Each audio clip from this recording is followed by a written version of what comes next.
There's been an incident inside Copperbell Mines. We are here to ensure that the effects are contained, but for your own safety, I suggest you stay well away from here. What? You're the adventurer who's volunteered to quell the Hecaton shares? I didn't think the Papa Shan would be able to find someone so quickly, if at all. The Giants are content to wreak havoc inside the mines for now, but it's only a matter of time before they think to come outside. The sooner you see to them, the better. Make ready as best you can and enter at will. What we're going to do is we're going to do Pugilist, and we're going to do Duty Support. So we'll be going in with a Marauder, a Thaumaturge, and a Conjurer. Alright, let's go.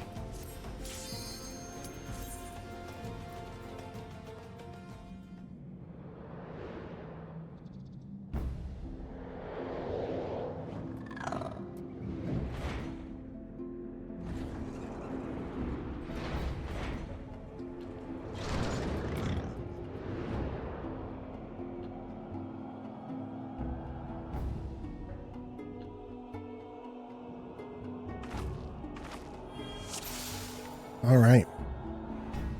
So we are doing Copperbell Mines. This is the initial run with duty support using the NPC. We do have an achievement to fully explore, and as we do in every dungeon, our initial run is going to be a full clear, so that way we can explore all of the different nooks and crannies and help you find it all. So as a pugilist, we do currently only have our single target rotation. This character has unlocked Arm of the Destroyer, which is our AoE, but it's not available until level 26, so we can't use it. Copperbell sinks you to level 20. So in all of the fights, we're just going to be using our single target rotation. As a pugilist, we do have Steel Peak, so I'll try to remember to keep that up. Copperbell doesn't have a lot of exploring, but it does have some areas. So. Eager Conjurer says, the air is so still. Are we certain anyone's in here? Yeah, we're looking at them. So we're just going to run forward. So again, we're just going to go one by one, doing our single target rotation. Now, if you're a Lancer, your experience may be a little bit different. I'm not sure if Lancer has an AoE ability at this level or not. If they do, by all means use your AoE whenever there are 3 or more enemies. If not, just do your single target rotation exclusively. Anytime there's just 1 or 2 enemies though, you definitely want to make sure that you do your single target. So throughout the dungeon, there's going to be a lot of things to pick up. That's something that is a key factor in this dungeon. So in this first room, we have to pick up this key.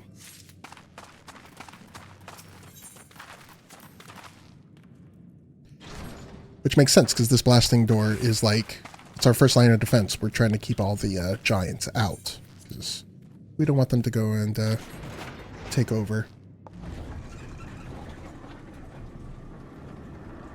Our NPCs did not come with us. I hope that they just magically teleport down here. They did. Okay. So good to know. You don't need to wait on the NPCs to come down the elevator with you.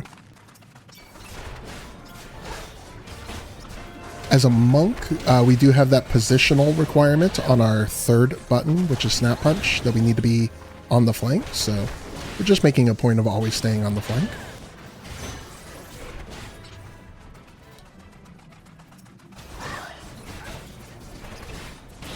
So again, keep an eye on the direction of the aiming reticle underneath the enemies. You always want to be targeting the side with an arrow pointing at your tank if you want to be on the flank, right? So the flank is the enemy's side. No matter what the model looks like, you can always trust that red reticle that's underneath them to understand your positional priorities. So again, we are doing the achievement clear here, so we're going to explore every nook and cranny.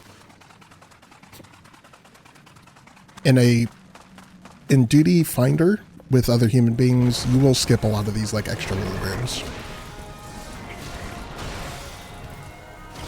So again, the tank grabbed him and he's facing him to our left.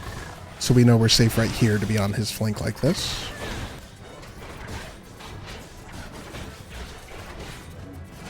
And then same thing here, we're just positioning ourselves so we're on his right flank this time. Now, the reason I teach people to look at the little circle underneath is things like these lightning sprites, where it's actually a little bit hard to know what direction they're facing. Again, you can always look for your tank too, because they're going to be looking at the tank. But better safe than sorry, especially since some fights can get very chaotic, so it's good to just always be able to trust the UI to tell you. So the mines are actually really cool. There's like a lot of stuff. Unfortunately, not a lot that we can explore. It's a relatively linear path, but they do a good job of making it look voluminous and expansive. Again, staying on the flank, and we don't have AoE, so we're just going to continue to do our single target rotation. As a good best practice, actually, you should be fighting the enemy that's lowest on HP. You want to take damage off of the table. If you're a little sloppy with it, it's absolutely fine. By no means do you have to be precise in this content, especially if you're running it with NPCs. I've said it before and I'll say it a million times again. Go at your pace. This game is all about you in these early levels and just learning and practicing your rotations, so don't feel like it's in any rush. You don't have to be perfect, and it doesn't have to make sense yet. You'll get it with time.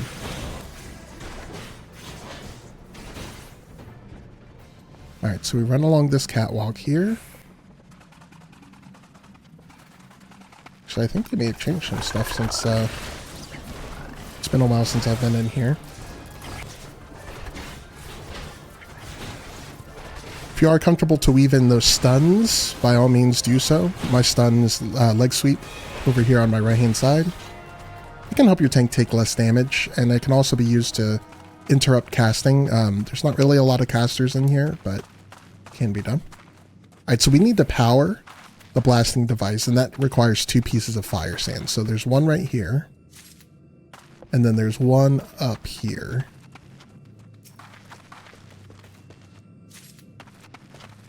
And then you click on the powder chamber.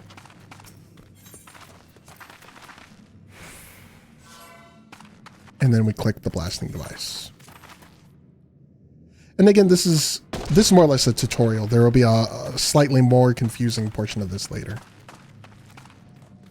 Alright, so we come to our first boss in here, and the bosses in here are relatively easy. They were recently changed. So if you see an older video on Copperbell Mines, you actually may notice that there's some slight differences in the bosses, and that's by design. So, but yeah, so this is relatively simple. This is a single target enemy, and then I'll walk you through as things happen. But more or less, just do your damage, stay in the correct positional for your class, and avoid any AoEs as they appear.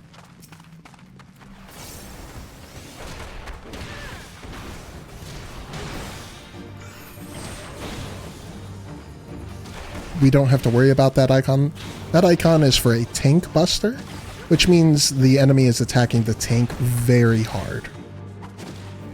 Alright. So you see how there's these AoEs? You just find the one spot, and then you can rotate to a spot that is no longer exploding, and then move back to him.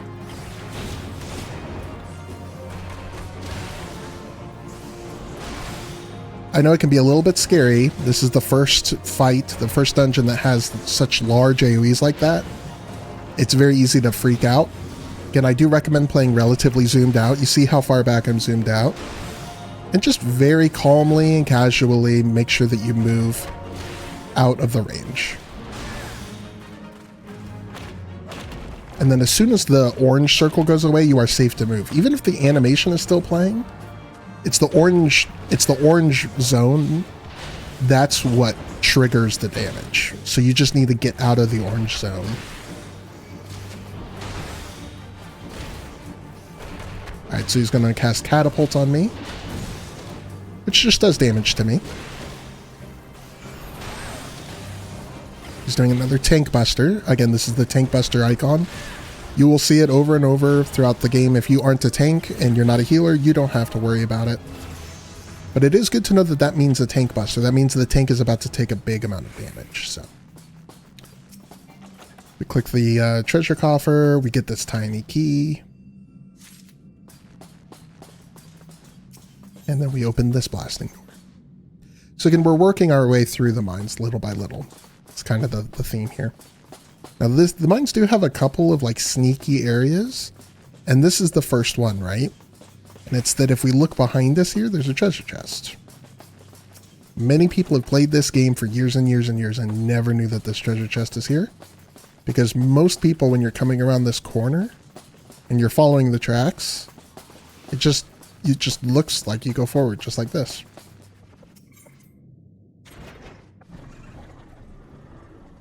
It's not an important treasure chest to get. At this level, you'll have a lot of gear, but still. Our conjurer says, no fire sand. Perhaps there's more in another room. So again, now we have the harder version of the above puzzle, right? So we need to power this, so we need 2 fire sand. But there aren't any immediately visible, but on our map, we have 2 rooms on the side. So, spoiler alert, we need to go into each room, clear the room, and get the fire sand.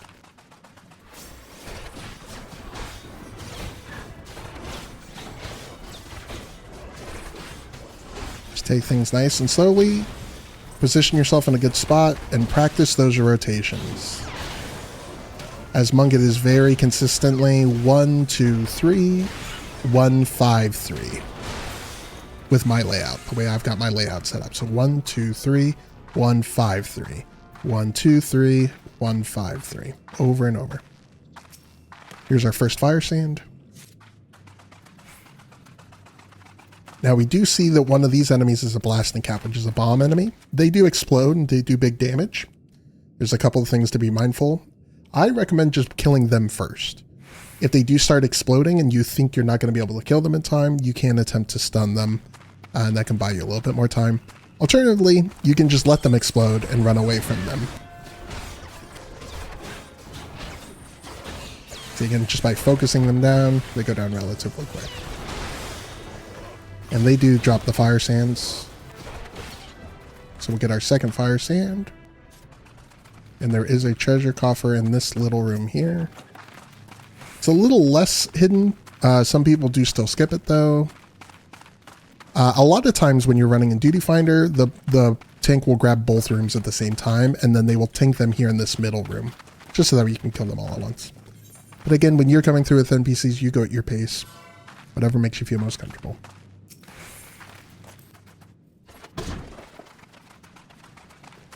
Alright, so we have a fire sand here.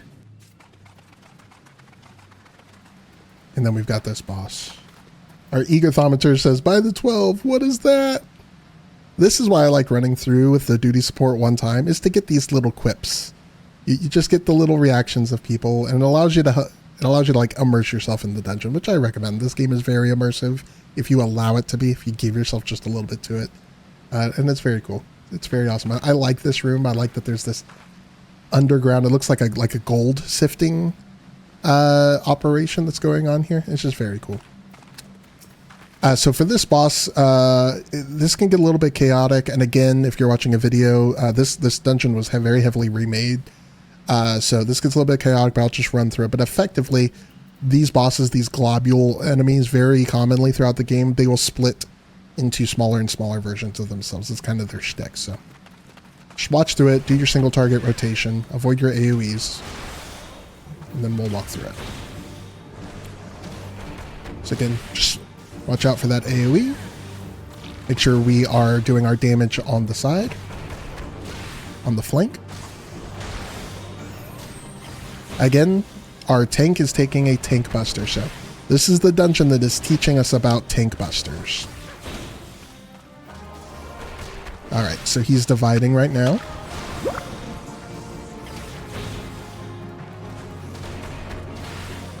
The enemies do a big AoE around them, so just stay away. And then you are good. Just continue doing your rotation. Stay very calm. Move out of the way when he starts casting something on you. Just keep going.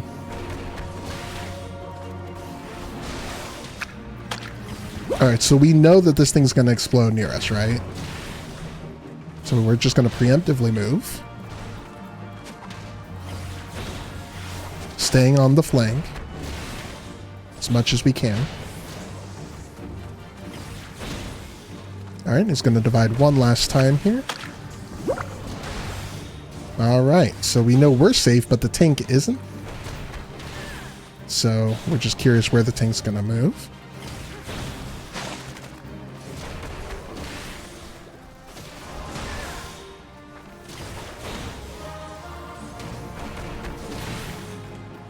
There you go. Not bad at all. Again, just consistently doing your rotation and staying out of harm's way, and you'll be good. We get our second fire sand, which allows us to power up the powder chamber here, and to use the blasting device.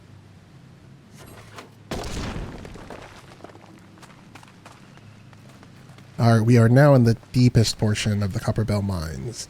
This is the portion where the giants were buried under thousands of tons of rock for 300 years. So now we have what looks like dinosaurs, right? So we have hipposurfs, which are these like kind of dog pterodactyl looking things. And then we have living fossils, which is kind of like a... the model is reused quite a bit. It's kind of like an Omanite in Pokemon, but...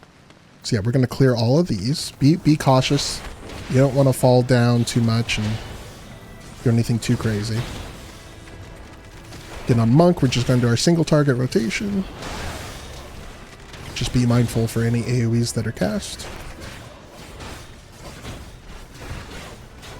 So the tank did spin him a little bit there, so just be mindful that you'll have to move to make sure you remain on the flank.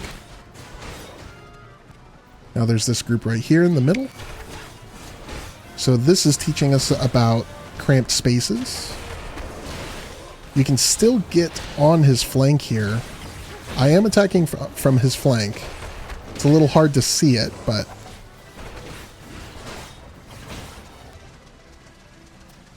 Again, we're doing a full exploration here, so...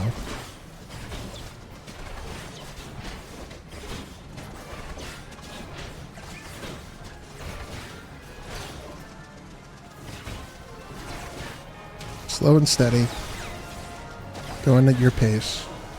Doing our dungeon.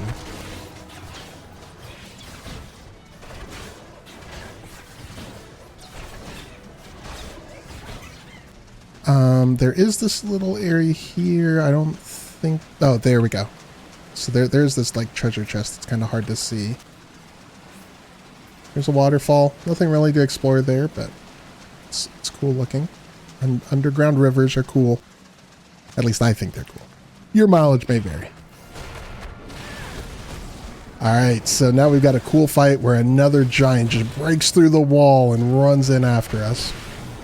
We're going to very calmly just keep doing our damage rotation. We're going to let the tank pick up that giant. We want to kill the hipposurfs first, because they have lower HP. You want to get their damage off the table. By all means, do stun him, so that way the tank takes less damage. The lighting is so ominous in here. I love it. Alright, so we've got another treasure coffer before the final boss.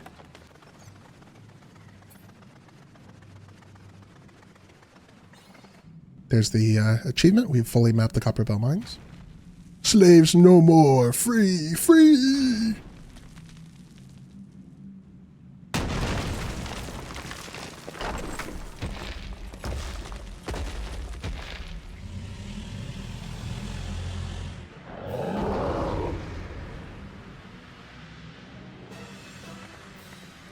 Masters must pay. Masters must die. Never again. Never. So we're fighting Gygus the Great. I don't know if it's supposed to be Gigas. At last, the leader shows himself. Alright, so we've got a proper little arena here for this boss fight against this giant. So again, very similar to earlier, this is where the dungeon is going to kind of test us, test everything that we've learned from earlier. Again, as a DPS, it is our job to exclusively do our rotation to make sure that we stay out of any ground AoEs. Just pay attention to what's going on, and I'll walk you through it. So our tank is pointing him away from the party. Make sure you do not stay in front. Now for this AoE, the safe spot is inside of his circle. So you simply want to step into the circle.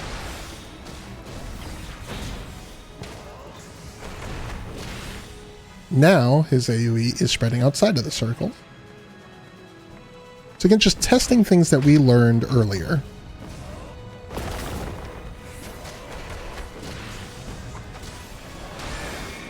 Again, we go into the circle.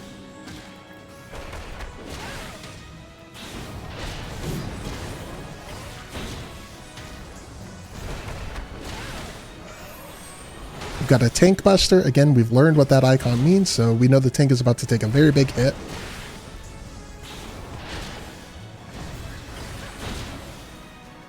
Alright, he's going to slam in that direction. That changes the direction of flanking, so just be mindful of that for your positional requirements.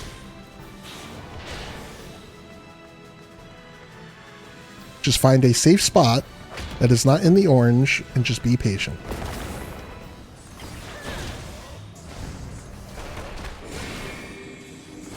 Go inside.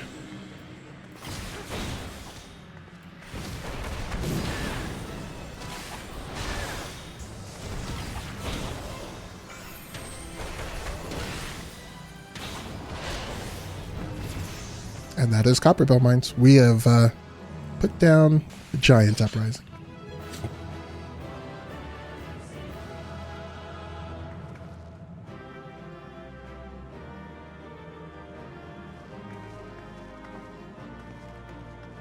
Loot our treasure. And as always, it's time to give this big lug a hug. Thank you for tanking for us. You are the best. Thank you. Thank you for healing. I'm not gonna hug you though. Okay, goodbye.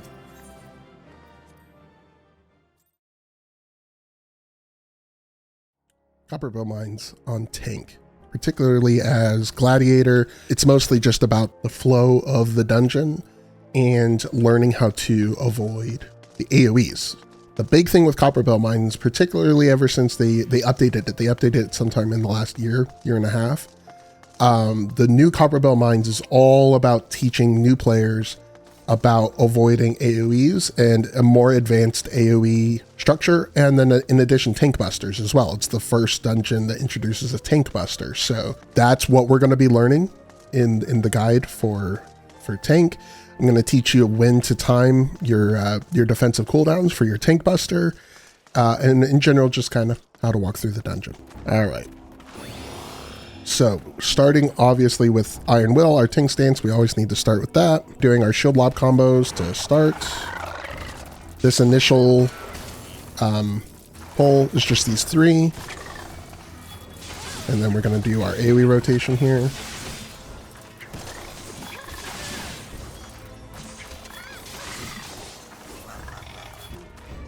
Do me a favor and wait for your party members. Nobody wants to have to do the elevator a second time.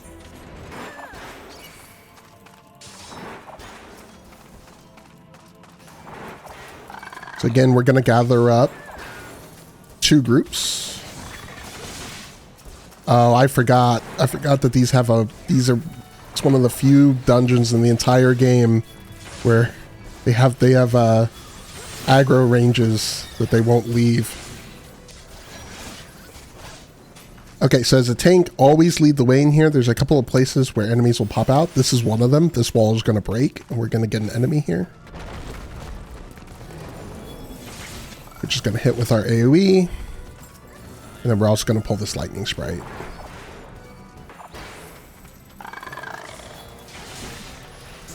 Okay, we're going to run to this lightning sprite.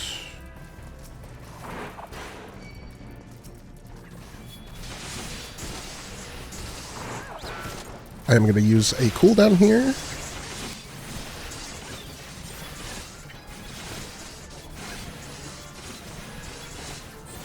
Don't worry too much about the specifics of these AoEs that they're being placed on the ground. You know, this is a narrow walkway. It's fine. You don't need to be perfect with it. All right, so our first boss. So again, this is going to be all about learning tank busters and AoE dodging. So there's going to be ground AoEs that we're going to need to move out of. This is the tank buster symbol, the big red symbol with those circles.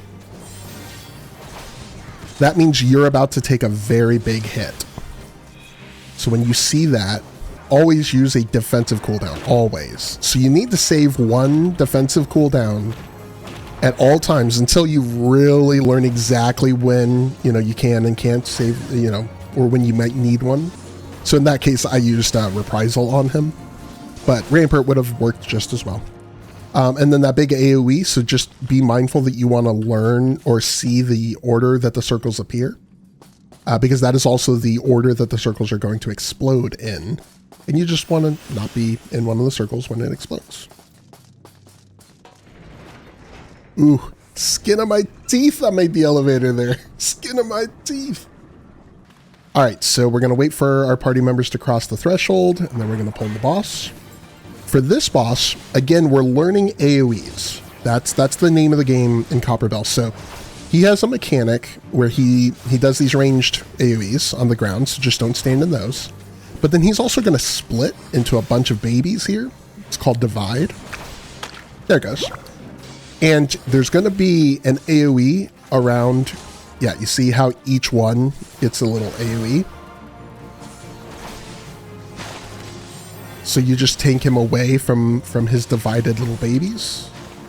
And then, so what we're going to do is we're going to pull this one a little bit farther back, so that way our Lancer doesn't have to do anything, so. Alrighty. Alright, let's get our fossil here. We're going to jump down.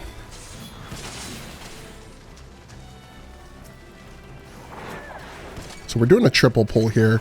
I am going to use Rampart. So we're gonna weave in our defensive cooldowns here, but we have a very capable team here, so. Do your best to face them away from your party, but again, with the AoEs, sometimes you're just going to have to move around. In between the AoEs, though. There we go. Monster's going to pop out here. All right, so we're already at the end here. Very, very quick dungeon when you have a capable party. This boss just layers on everything that we've learned. So he's got complex AoE movements, and he also introduces an additional one, which is the donut AoE. Donut AoE is, there's an outside area that you don't want to be in, and an inside area that's safe. So I'll show you that. But he does tank busters and does regular AoEs as well, so just be mindful.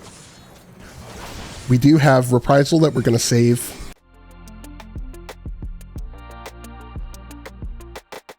So this is the donut, by the way. This is the donut AoE.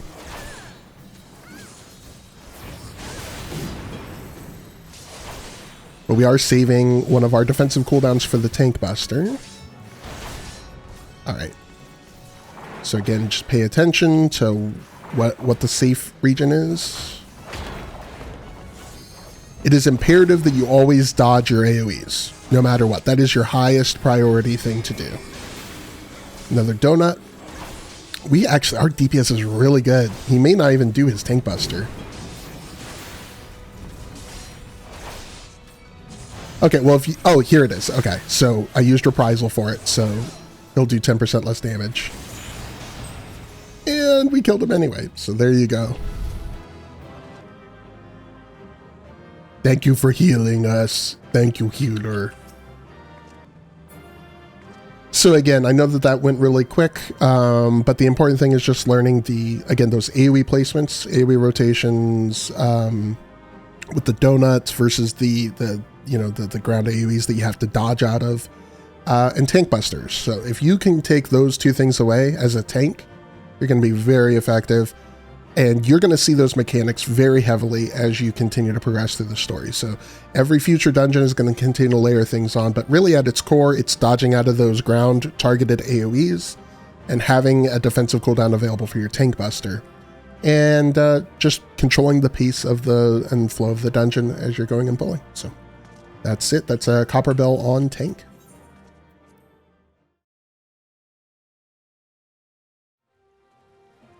Copperbell Mines on healer. So nothing significantly has changed, trying to fill every single global cooldown with a spell that's just always be casting. ABC, always be casting. We're still going to be using arrow while running with the tank. We're going to be using stone whenever we're stationary, and only weaving in heals when the tank needs them. This is the first dungeon that introduces tank busters. I will show you what those look like when we get there, and I'll make sure that you're prepared for it. It just means that the tank in particular is going to take a spike of damage, so you just need to be prepared for that when you see a tank buster. And aside from that, this dungeon does have more advanced mechanics with AoE placements. So ground AoE placements are a little bit more complex in this dungeon, which can impact you because it is your priority to dodge them. You should never stand in the AoE. You should never be thinking to yourself, I need to heal the tank, so I'm going to stand in this AoE and take the AoE, ever.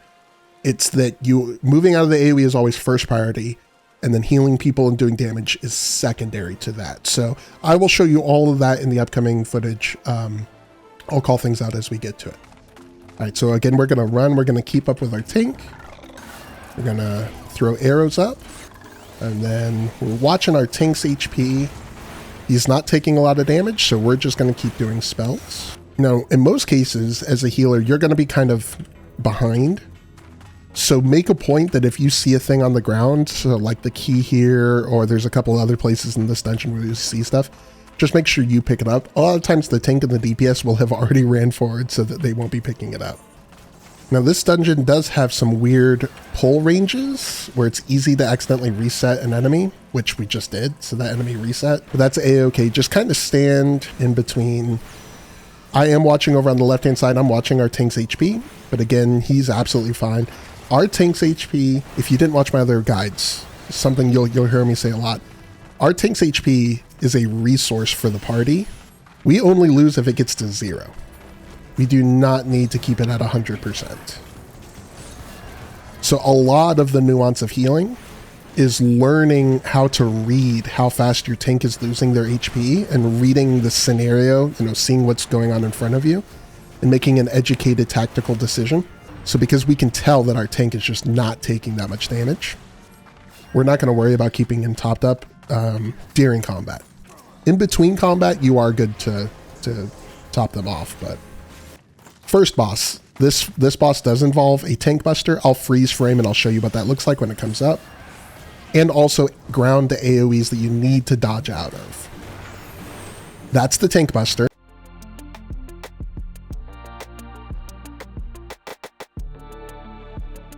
So we need to anticipate that our tank is going to take a spike of damage,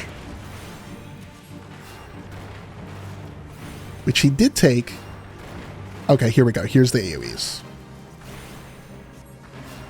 So just find the safe spot and just keep casting. Make sure you're casting consistently. Move out of the AoE, keep casting.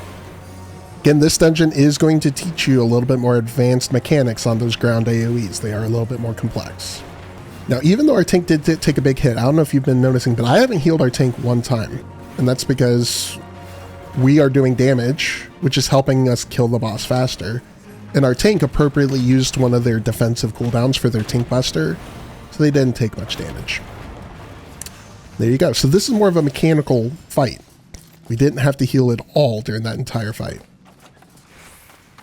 Boss number 2 is coming up. Boss number 2 is once again very similar in that mechanically very easy, not a lot of damage going out. We're likely not going to have to heal once, but he is going to do a lot of ground targeted AoEs for us to avoid. So just kind of play zoomed out, get a good view of the battlefield, and then we'll watch. So again, cast that AoE on our archer who just moved out of the way. He's going to cast Divide, which throws out... Okay, so his little minions, just make sure that you stay away from the minions. That's where the AoEs are. And you can just stay planted in one place and just keep casting stone over and over and over. Again, filling every single cooldown with a cast to make sure that the boss dies as fast as possible. The faster the boss dies, the less healing you have to do. Okay, so this guy got near us, so we're just going to move and then keep casting. I am watching our tank's HP, but our tank's HP is going down slower than the boss's HP is, so I already know I don't need to heal the tank at all this entire fight. Oop. Misjudged that just by a hair. There we go. So again, just staying calm, not freaking out when you see a whole bunch of AoEs appear. Play a little bit zoomed out, aim your camera down at the ground, and just find that spot that's safe, and you're golden. All right, this is the last pull of the dungeon. There is another giant. Something I didn't mention before, but I do want to mention here, is that this giant does an AoE in front of him with his regular attack. So you never want to be standing in front of a giant. In general, as a best practice, you never want to be standing in front of anything unless you're the tank. You always want to be, you know, the back of the enemy is what you want to have in front of you for that reason. So for this boss, similar to the rest of the video, is we are learning how to avoid AoEs, ground targeted AoEs, and to prepare for a tank buster, which is very important. He uses his tank buster late in the fight, so just be mindful of that. We may see it, we may not, just be mindful. This is a donut AoE.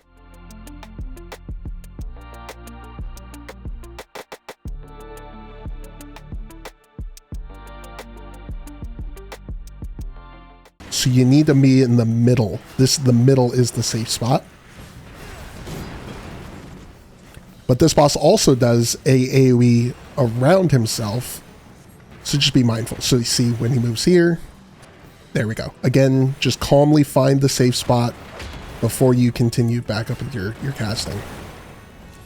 The boss is at half HP. Our tank's at about 70% HP. Oop.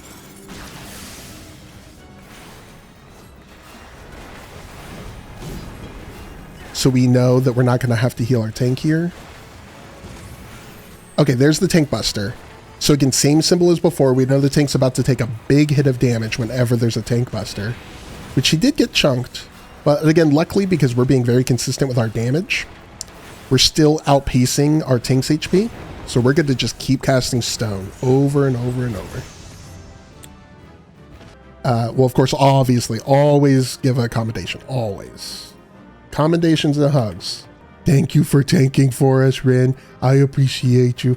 You're the best. You know, you're watching this guide. Things are moving quickly. This is a very efficient group. This group was doing a lot of damage. So don't feel intimidated if your runs aren't this smooth or if you make mistakes. It's a-okay if you make mistakes, and it's totally okay to learn as you're going, to stand in AoEs. Something I always say is that I need to fail at a mechanic once before I learn how that mechanic works. So it's absolutely fine. This dungeon is very forgiving. So if you do make a mistake and you do get hit by that AoE, you're not likely to die from it. It just means that you might have to spend some time healing yourself. Same thing with the tank.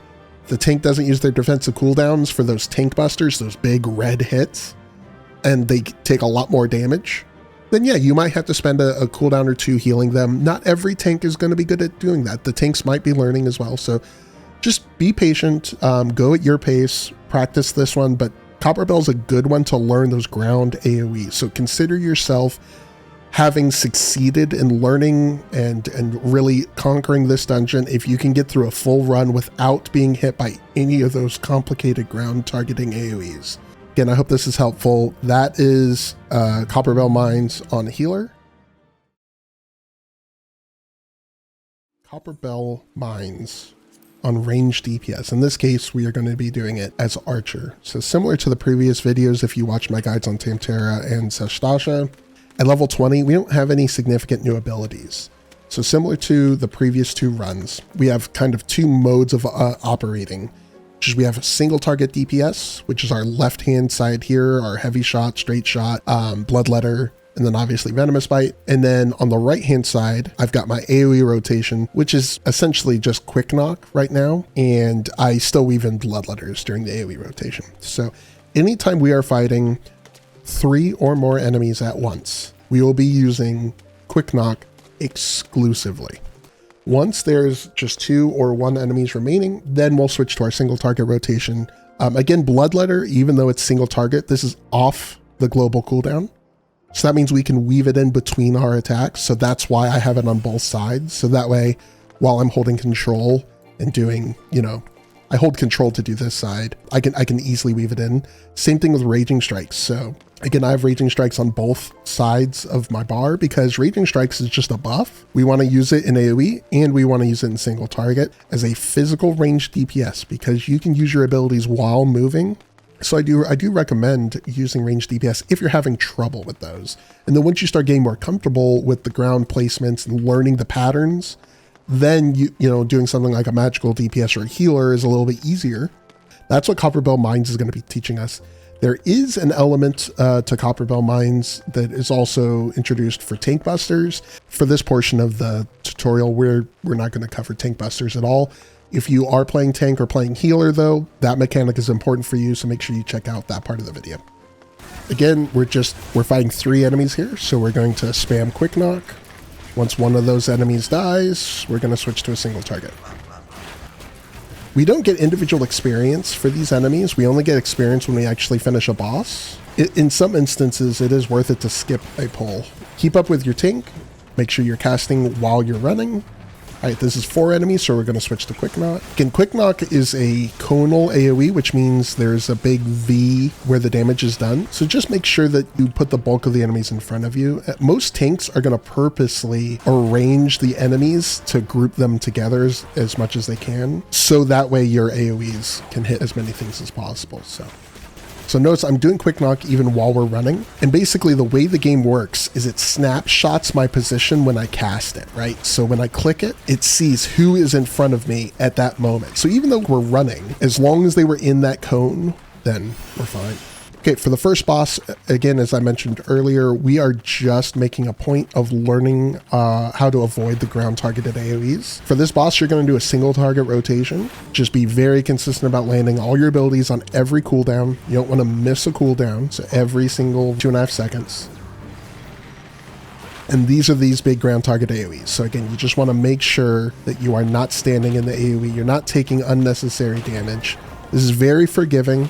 So they're giving us plenty of time to learn. Again, moved out of the AoE and I continued casting while I was moving. If you are still a little bit anxious and you stop casting while you're moving, that's a-okay. Go at your pace. You're going to be learning as you go. You'll get better and better at it as you go. But absolutely the most important thing you can learn from Copperbell is don't stand in those ground target AoEs. All right, so again, once again, this boss is just doing your single target rotation and avoiding AoEs. For this boss, he splits because he's an ooze, and the AoEs on the ground, they circle around the parts that split. So we'll just be watching for that. Again, playing relatively zoomed out so we can see the entire battlefield. Okay. So we see these guys, they're going to get circles around them. There we go. Just like that. So while we're moving, we just want to make sure we're continuing to press our attack buttons. Weaving in Bloodletter between attacks. And then moving away from his little slimy children.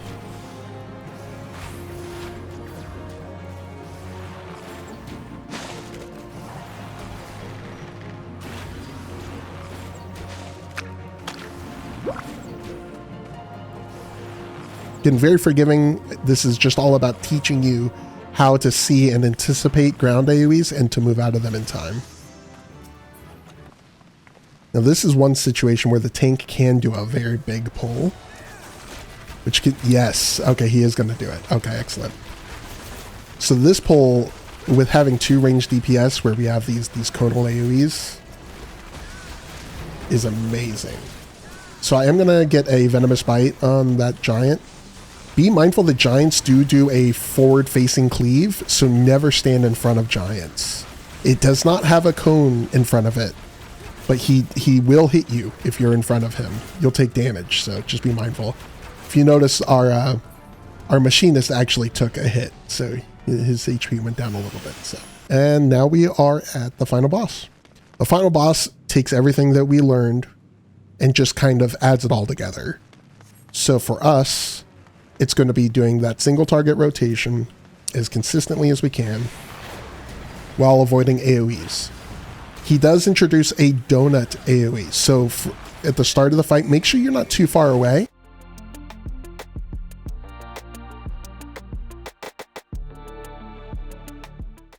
Because you're going to need to get in close. This is called a donut AoE, which means the safe zone is in the middle, not on the outside. And then, like usual, just make sure that you stand back after the AoE to kind of reset. These are static AoEs, so just make sure you pay attention to where they are, move out of the way, and then keep on casting. Another donut.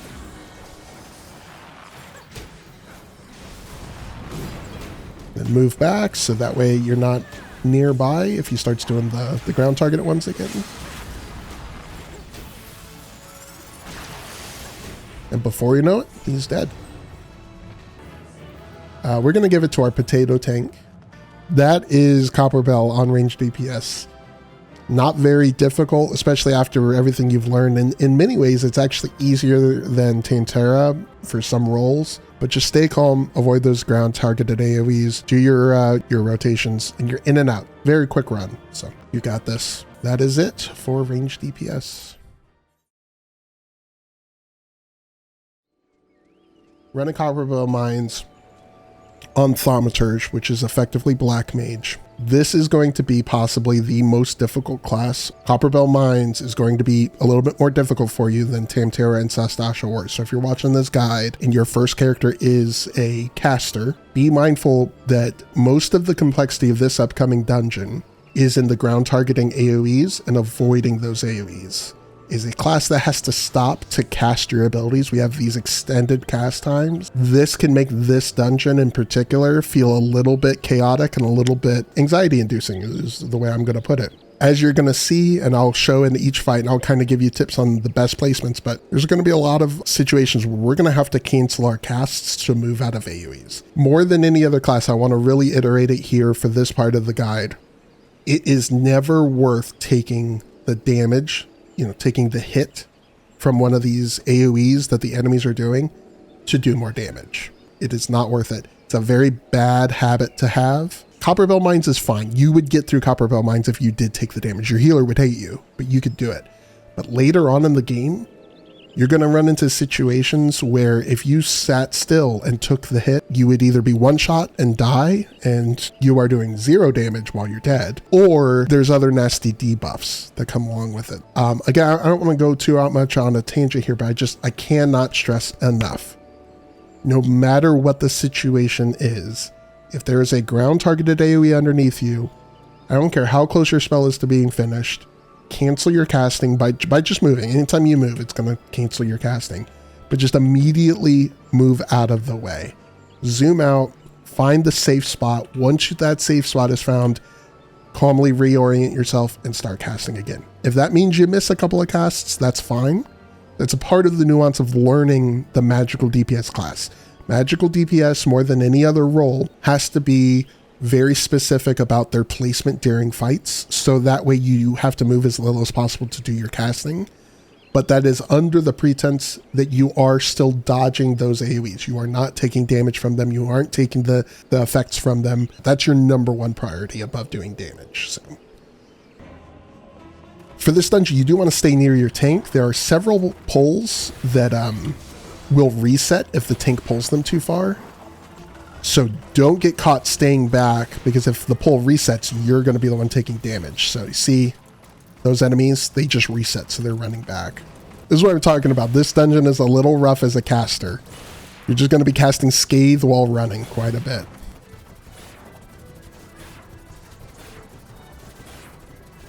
Scathe. Scathe. Scathe. Scathe. All right. Look at this pull, though. This is a big pull. So do our AoEs. Our Bard is doing a lot of damage because they're really good at AoE. And we're not going to get another single cast off. Oh, no. I was wrong. We got one. Throughout the fight, 1 or 2 times, he is going to place a series of ground target AoEs on the ground. One of the safe zones is going to be one of the corners, depending on his facing and where he casts it. So kind of move towards one of the corners. See, so he's casting it here, there, here. So because we're in a good spot, we didn't have to move at all, and we're able to just keep casting, which is so important for us as thaumaturge. We want to make sure that we're casting as much as possible. This we're going to move out of, keep casting. All right, so he's doing the AoE. Okay, so again, we're going to stop. Okay, we killed him in time, so we didn't have to worry about it. But that was an example of a bad placement, right? So the safe spot was going to be over here, and we were over there. So we stopped everything we were doing, and we're preparing to avoid. So we want to stay at distance from him, and we need to watch when he splits. So he's a slime. He's going to do an ability called Divide, where he's going to split into these smaller... Okay, see? The second we started casting, he put an AoE under us. So he's going to divide the little minions that he divides with. Let's take a look. So let's zoom out a little bit here. Okay, so we got really good placement there. So there's going to be a circle around each one of them. That's where we don't want to be. Luckily, again, he didn't cast one near us. The next time he divides, he likely will. It's just kind of how things work. Yep, okay. So we're just going to move away and then start casting again. As a magical DPS, I highly recommend, if you can, run these dungeons with duty support to get a feel for it, or watch guides like this before doing the dungeon to get an idea for how to read mechanics, right? So you could obviously just wait for those circles to appear to move, but that might interrupt your casting. To where if you know how the mechanic works and you see him, you know, send out his little globules, right, early, then you can finish your current cast and then move in between casts. So that way you're losing as little time as possible. So that way you know you're far away. So that's like the nuance of learning it. Again, if this is your first couple times in here and you're still learning the game, do not feel under any sort of duress to be good at that yet. Now this boss, you don't want to be super far away from, because he does do a donut AoE, which means that we need to get into the center of the AoE. This is the donut.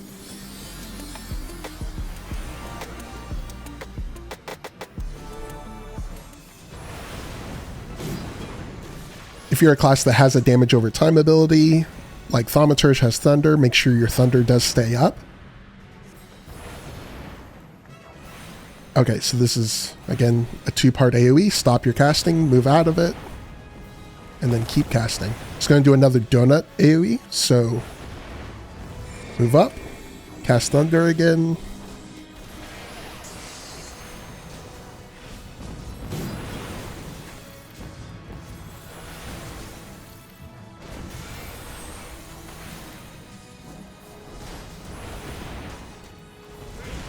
If he runs to the center, he's going to do another big AoE, but I think we're going to kill him before it'll go off. Oh, we got very lucky there. So that cone, we weren't in the cone, so we could just keep casting our spells. Keep casting our spells. All right, so always do a player commendation. We're going to actually give it to the bard left. We'll give it to the scholar. As you can see, I mean, in bosses, we were doing a lot of damage. We were doing some good, consistent damage, but things can get chaotic there. As you run through this, your first couple times, it's very easy to get a little bit freaked out. These are big AoE puddles. It's very easy to just go, screw it, I'm going to take the hit. Do your best to practice avoiding them now. It's going to pay you dividends later in the game when it becomes a lot less optional to avoid those AoEs. And just get that pacing down, especially as a magical DPS. If you're going to stick with it, if you're enjoying this class, make that a point of pride, is mastering these boss encounters and these AoEs and finding very creative ways to get as much damage in as possible, to make sure that you're not interrupting your casting as much as possible. The difference between a good magical DPS player and a great one is in those nuances. And that's the sort of thing that's going to make party members love you. So when they see a Thaumaturge or a Black Mage really pumping out that DPS, making sure that they're landing all their spells, because the DPS of this class is incredibly high. The upside is very high, but the risk is also very high. So just make that a point of pride, but it doesn't come overnight, and nobody's born with these abilities. So practice, practice, practice, instill those good techniques, and you'll be A-okay. That is it for Copperbell Mines. I hope that this was beneficial for you. I hope that you learned a lot. If you do have any questions on anything that I covered, anything that you feel that I left out, please make sure that you leave a comment, and I'll be happy to respond. I'm very active. So thank you for watching. That is it.